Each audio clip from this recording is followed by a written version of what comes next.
primera vista. Demuestra cómo el lenguaje y por tanto la cultura evolucionan. Aquí el científico humano contempla el árbol evolutivo a través de las lentes de su propia historia y cultura. La diapositiva trata de la evolución cultural. Aquí Darwin necesita de Hegel si es que queremos alcanzar a lo humano, que está, como dice Hegel, por encima de la naturaleza. Lo humano está por encima porque contiene o encarna el espíritu humano, o, en términos de Hegel, Geist. El espíritu humano aparece en el interior del animal Homo sapiens por medio del desarrollo de un lenguaje que, a cambio, posibilita al hombre a construirse una personalidad interior y a exteriorizar su mundo interior. Así, el animal Homo sapiens entra en un mundo de significados, de símbolos o sentidos que puede compartir con los demás de su especie. El ser humano construye un mundo humano y ya no puede salir de él. Muy pronto los niños humanos aprenden en cuestión de meses lo que le costó lograr a la especie Homo sapiens miles de años. Lo que está claro es que una persona, como nuestro científico aquí, es un producto completamente histórico, un habitante de una forma de vida que se refleja principalmente mediante el lenguaje. Él no puede escapar a su condición. Todos sus pensamientos, sueños y teorías viven y toman forma en el ámbito de lo culturalmente simbólico que lo rodean y, al mismo tiempo, es un ámbito que lo ha construido en su totalidad, como dijo Vico, o que, en realidad, es él mismo. Siguiente. Bien, el giro lingüístico. Wittgenstein. Frases de Wittgenstein acerca del lenguaje. Pronunciar una palabra es como golpear una nota en el teclado de la imaginación. Los límites de mi lenguaje son los límites de mi mundo. Imaginar un lenguaje es imaginar una forma de vida. Lo que tiene que ser aceptado, lo dado, es lo que se podría llamar formas de vida. Sitten. ¿Qué es lo que queda si descontamos el hecho de que mi brazo sube por el hecho de que yo levanto el brazo? Frases de Margolis. No hay nada que sea esencialmente cultural que no dependa fundamentalmente de nuestra habilidad lingüística.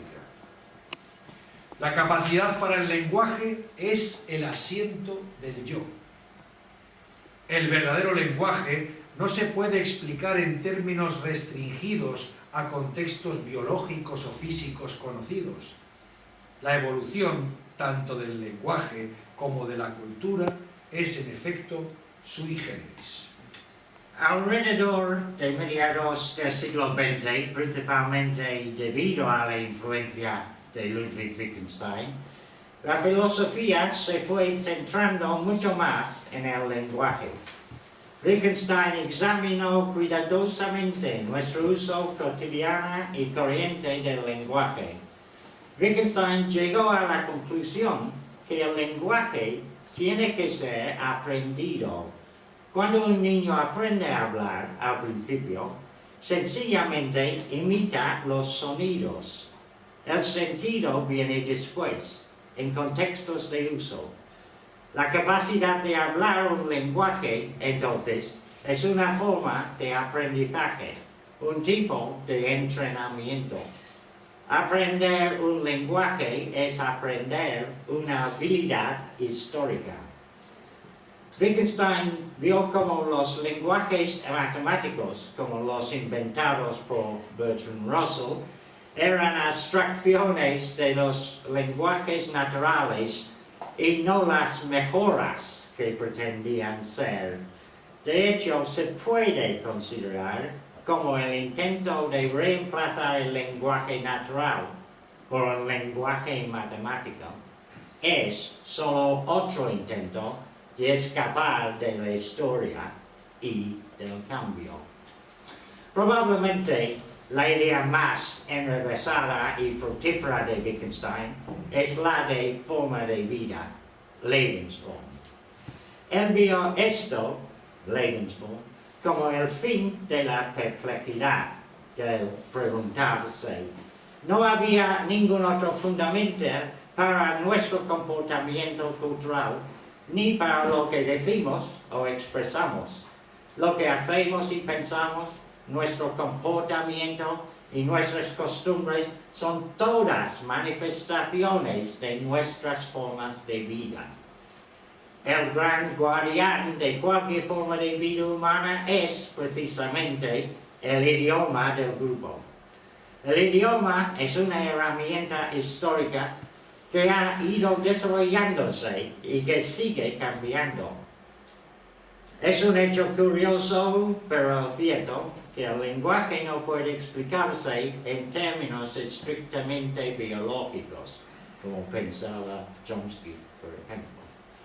El giro lingüístico es, por tanto, una buena clave para distinguir la forma específicamente humana de ser. El hombre es un animal con lenguaje. Por lo tanto, es un manipulador de símbolos y de abstracciones. Los símbolos que el hombre manipula son heredados de la forma de vida de su sociedad. Mogelis considera que, al adquirir un lenguaje, la criatura Homo sapiens se convierte en un ser humano. Bien, voy a leer a continuación un texto de Margolis acerca de los orígenes del idioma y de la cultura. La comunicación prelingüística debe de haber comenzado a desarrollar rasgos lingüísticos incipientes en algún momento en la secuencia evolutiva de la vida prehumana. Por ejemplo, entre los monos y los primates, en que fue posible referirse aquí y ahora a distintos tipos de peligro por medio de llamadas precisas. Fue la situación única de las cuerdas vocales en los seres humanos lo que permitió una articulación muy afinada de sonidos que pudieron establecerse para funcionar como funciones gramaticales primitivas, por ejemplo, la función referencial. Tales funciones pudieron permanecer inarticuladas hasta que, en un momento maravillosamente inventivo, el homínido las articuló. Sin embargo, una vez cruzó cierto umbral al que fue posible aproximarse mediante pequeños pasos en un nivel lingüístico inferior, el mundo cultural estaba en disposición de surgir a toda velocidad. Solo cuando la protolengua hubo logrado cierta complejidad, pudimos nosotros decir, mirando retrospectivamente, que el mundo emergente de la cultura humana debió de haber ya existido. Es decir, existió tal mundo solo cuando las criaturas que podían hablar empezaron a hablar de verdad. Y al hablar, empezaron a referirse a sí mismos, a identificarse entre ellos mismos y los otros, y a referirse a los lugares de peligro, de comida, de otras criaturas, etc. ¿Cómo es eso? Pues bien, si nosotros ahora podemos hablar y hacer las cosas que obviamente creemos que podemos hacer, entonces debió de haber existido durante la evolución algún proceso continuado en un nivel primate y homínido que hizo posibles pequeños cambios que bastaron para hacer posible la floración completa de la cultura humana. Vale la pena mencionar que si admitimos la emergencia del mundo cultural, se verá amenazado cualquier sistema causal cerrado del mundo físico, por ejemplo, cualquiera de las ciencias en las que siempre hay una causa para todo efecto, como puedan ser la física o la química tradicionales. O sea, que sería el fin de todo tipo de reduccionismo. Lo que sigue puede mostrarnos un camino hacia la filosofía del futuro. El énfasis se pone en el hecho de que debemos entendernos mejor a nosotros mismos. En este sentido, Margolis se limita a obedecer el viejo dicho de Delfos, Menem Agan, conócete a ti mismo. Para ello deberemos aunar las lecciones de Hegel, de Darwin y de Wittgenstein. Es decir, tendremos que combinar lo que hemos aprendido tanto acerca de la historia como de la evolución y del estudio del lenguaje natural. Siguiente. Bien, entramos en la última diapositiva. Filosofía antropológica, el ser humano. Hegelianizando a Darwin y darwinizando a Hegel, o lo que es lo mismo, fenomenologizando al naturalismo y naturalizando a la fenomenología. Aquí tenemos algunos pensamientos de Margolis al respecto. Nos escuchamos a nosotros mismos y a otros hablando en una lengua que compartimos y entendemos mientras la hablamos. Una persona es un animal que oye significados, no solo sonidos. Los significados son reales, los sonidos solo existen. Y a propósito, en su libro The Arts and the Definition of the Human, las artes y la definición del humano, Margolis define así al sujeto humano, en algunos aspectos. Ser una persona es, al menos, primero, ser un artefacto construido socialmente que es tanto un producto de la historia como una entidad con un idioma y una cultura y que está dotada de una naturaleza secundaria. Segundo, una persona es un ser solo real dentro de la vida colectiva de alguna cultura, materializada a través de la transformación cultural de los pioneros Homo sapiens, originalmente o externamente gebildet, es decir, construido, desarrollado, evolucionado. Tercero, ser persona es ser autotransformante o gebildet, es decir, internamente construido a través de sus poderes de segunda naturaleza, estando capacitado y limitado por la historia colectiva que comparte con otras criaturas que surgen de una manera similar. Cuarto, ser persona es ser un ser abierto a la interpretación y sujeto a cambios al ser interpretado. Ser una criatura que no es especie natural, sino más bien una historia, o una entidad que tiene una historia, más que una naturaleza. O que tiene una naturaleza que no es más que una historia que es determinable, pero que no está determinada. En la película Don't Look Back, No Mires Atrás, un biopic sobre el joven Bob Dylan, una periodista le pregunta en un momento a Dylan, ¿te gusta la gente? Dylan le inquiere, ¿qué quiere decir que sí me gusta la gente? Ella le dice, bueno, ya sabemos cómo es la gente, ¿no? Dylan dice, ¿lo sabemos? Yo no. Por otro lado, como dijo Shakespeare, pero el hombre, pobre hombre, es más ignorante de lo que más seguro está, su esencia cristalina. Lo curioso es que la totalidad de la historia cultural parece sugerir que no sabemos lo que es la gente, lo que es una persona.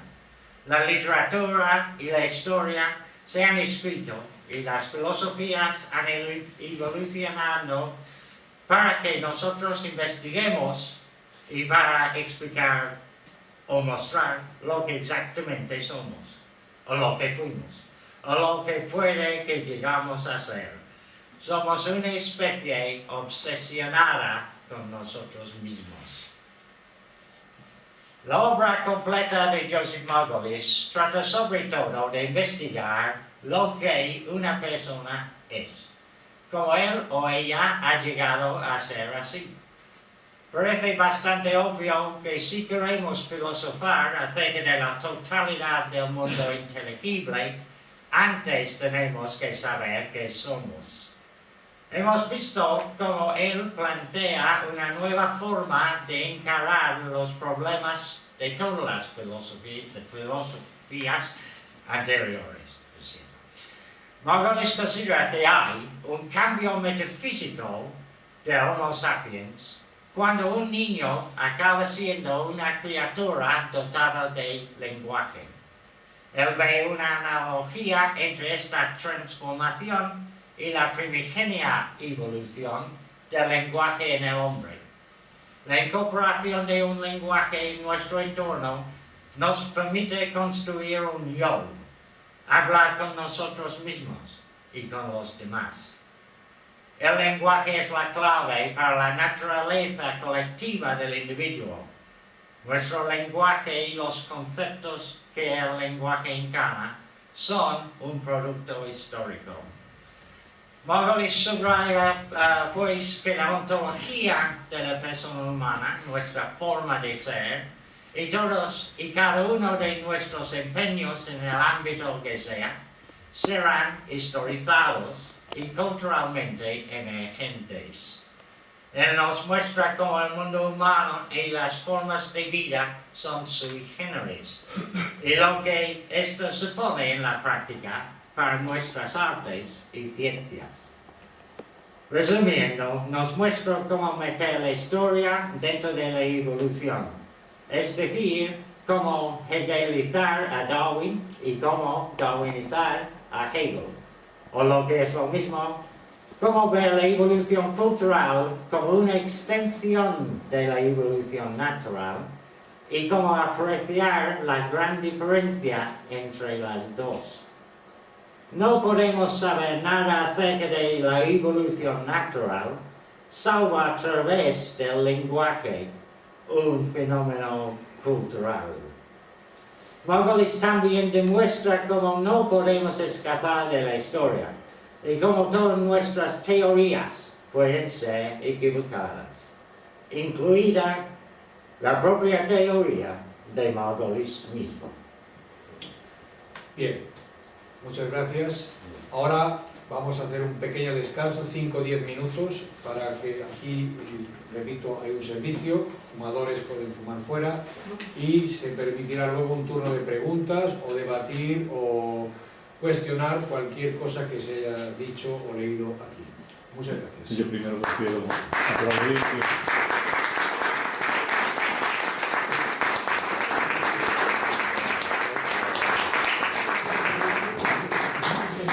Fumar.